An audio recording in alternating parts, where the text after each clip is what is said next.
Hello saints, God bless you so much. This is Canon Mavi Georgiba from New Revelation Church International. We are here at Chevron. Today I want to talk about the promise. God promised Abraham and he told him he will become a great nation. He promised Isaac that he will become a great nation. He also promised Jacob that he will become a great nation. So the time came for Jacob and you know the story when Jacob, when Joseph went to Israel, he became a prime minister. So a time came when Joseph invited his father to go to Israel, rather to Egypt, to dwell there. Now there is something that is amazing about Jacob, and this is what we want to read about. Genesis chapter 46 and verse 2. And God spoke to Israel in the visions of the night, and said, Jacob, Jacob. And he said, Here I am.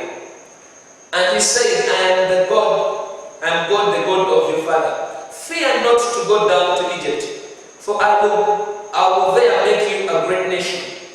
Now these words, when someone reads these verses, it is hard to pick meaning out of them unless the Spirit of God gives you insight. The Spirit of God shows us Jacob, and when he was invited to go to Egypt, Jacob was reluctant. Jacob was afraid. He never wanted to go. In his heart, he wanted to see his son, because it was a long time and Joseph was his beloved son. But he was reluctant because he was afraid. He had a promise. He was seeing a great nation come out of him, and he was not willing to mix with another nation. He was not willing to go to another nation thinking and afraid that he would be swallowed up and the promise will die. Now this is the lesson we have. And when God came and told him, do not be afraid, there I'll make you a great nation. You know? Why was Jacob afraid? He held the promise. And we have a lesson to learn from this. What lesson is there to learn? The lesson is, we as children of God that have a promise of God, we must be careful with our decisions. We must have insight. Not to relate with everything, not to just welcome everything that comes. Oh, you know, this is my friend, so I have to just relate to them because they are my friends. Oh, they said we are going this area, so we just have to go the same direction. Oh, this way is coming, so I must join it. A person that has a vision, a person that has a promise from God, will protect it, will make sure they become it, will make sure that nothing distracts them from becoming what they're supposed to be. You see, Jacob was reluctant, was like, I'm going, but why? What if I'm swallowed? What if God, I'm the cause of the failure of God's promise? You know? So as a person that has a promise, probably God has promised you'll be a great person. You'll be a mighty minister. God has promised you'll be a mighty worshiper. God has promised you're going to be a teacher of the word. God has promised you're going to be a billionaire. God has promised you're going to be a honorable, probably a president. So protect the promise of God with insight. Have insight in your heart. Have insight in your mind that, oh, I have to be selective. Not everything I should do. And if I'm to do it, I must ask of the Lord. I must ask of the Spirit of God. Is this thing right? Should I do it? Should I not do it? This person has come to me. You know, some of us are great ministers. God has promised us to be great ministers. We have potential of being great ministers. And God has put us in specific places. But the problem is, we just move. A person comes and praises you, the way you sing, the way you preach, the way you praise. Oh God, you're just international, you don't belong here. And because of the praises you've got, you wake up in the morning and you just go, wow, the praises you've got have blown you away, you know. But we learn a lesson from Jacob. When Jacob was going, he was reluctant. He felt like, am I doing the right thing? Should I go? He was afraid of going until when God told him go, you know. So what we learn, we have always to be sensitive with the promise of God. We don't just have to be excited. We should not let excitement rule our destiny.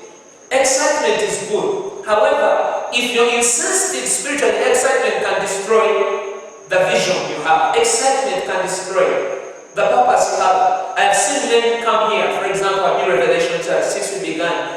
And at that point where we had need of ministers, wanted people to serve, wanted people to join the worship team, wanted people to join the the workload was heavy that even I as a pastor had to do this, had to do that. And it was easy because I used to see people coming, pastor, you know, man of God, I'm also a minister, I'm also a man of God, I'm also this, I'm also that. And at that point, it was easier for me to be tempted to say, okay, come and join the team. But I remember very well, I always was reluctant. And every time that I felt in my spirit that person is not the right person, they were in the wrong person. Just in a short period of time, the person was nowhere to be seen. And I was like, ooh, I thank God I didn't bring that person on board. They would have caused us trouble, they would have caused chaos for us. You see? So, as a minister, as a child of God that has a promise, put the promise ahead of you. Let the promise direct your path. That promise is the vision that you have. That promise is what you see yourself in the spirit. How you see yourself in the spirit. What you're going to become 2 years to come. What you're going to become 3 years to come. What you're going to become 10 years to come. What you're going to become 80 years to come. You know, see it and put it ahead of you. Let it decide for the good of the promise. And when you see you can't decide, allow God. Be sensitive to hear from God. You know, Jacob was afraid. He was like, I'm going, but I'm afraid. Am I doing the right thing? So God had to come in the vision and confirm. It means if God had not come, probably Jacob would change his mind. I'm like, I love Joseph, but I can't go there. Why? I have a bigger promise. God promised me. And what if I go there and we become Egyptians? And the promise dies out. You know, so many people have made wrong choices. And what they're supposed to become fails to happen. They keep on blaming God, they keep on blaming the prophets. They say, prophet, you say, man of God, you say I'll be this, but I'm not becoming it. Oh God, you promised me, but I'm not seeing it. God, why? Sometimes it's not because Satan fought us, it's because we are so insensitive. You know, we join the wrong people, we move with the wrong people, we connect with the wrong people. Not everyone that says, I am a man of God, you should go with them because they say they are men of God. Decide who to go with. Decide who to move with. Not everyone should be your friend, you know. It's okay to talk to them. It's okay to embrace them as ministers of the Lord. It's okay to embrace them as fellow Christians. It's okay to embrace someone as a person, but you know the limits, set the limits. Know your value, know your worth. Jacob is a person that knows his price. He knows his value. He knows his value. He's seen a nation come out of him, and he's not willing to trade it for anything else. You know, he wants to see that promise come to pass, and he's reluctant on his decisions. Today, people without vision, Christians, this generation is a generation that, let's call it a bandwagon generation. Let's come and join that fraternity. Let's come and join this fraternity. Let's come and join those men of God. Not everyone. You're not supposed to work with everyone.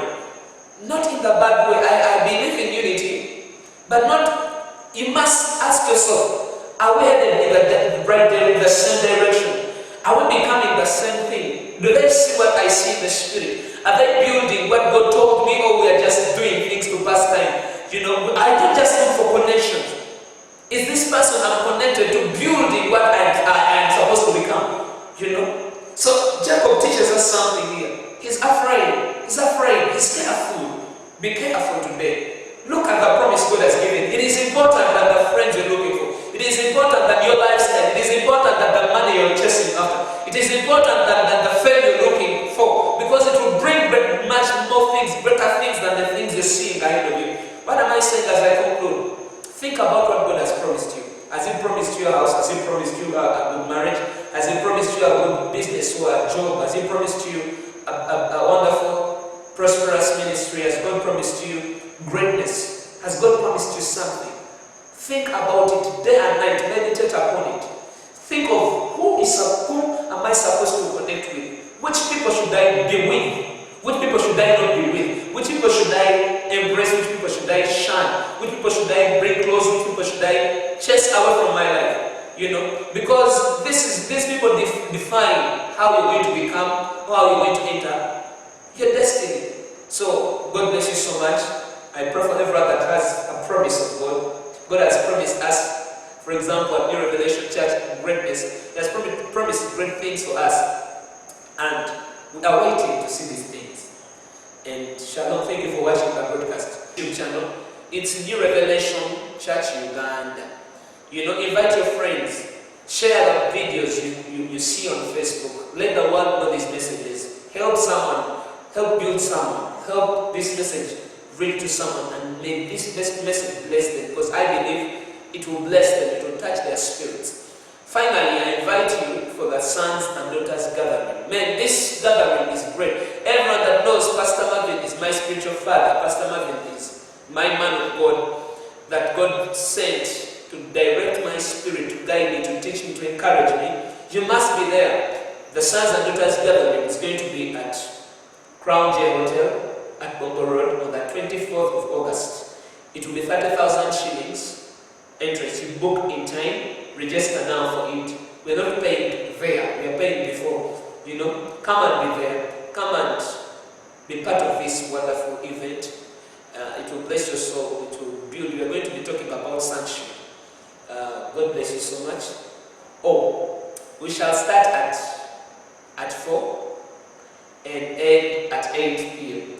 I also invite you for our services every Wednesday at 6 p.m. and Friday at 6 p.m. and also Sunday at 9 a.m. Come with a friend, come with your family, come with everyone, and you will be surely blessed. God bless you so much. Shalom.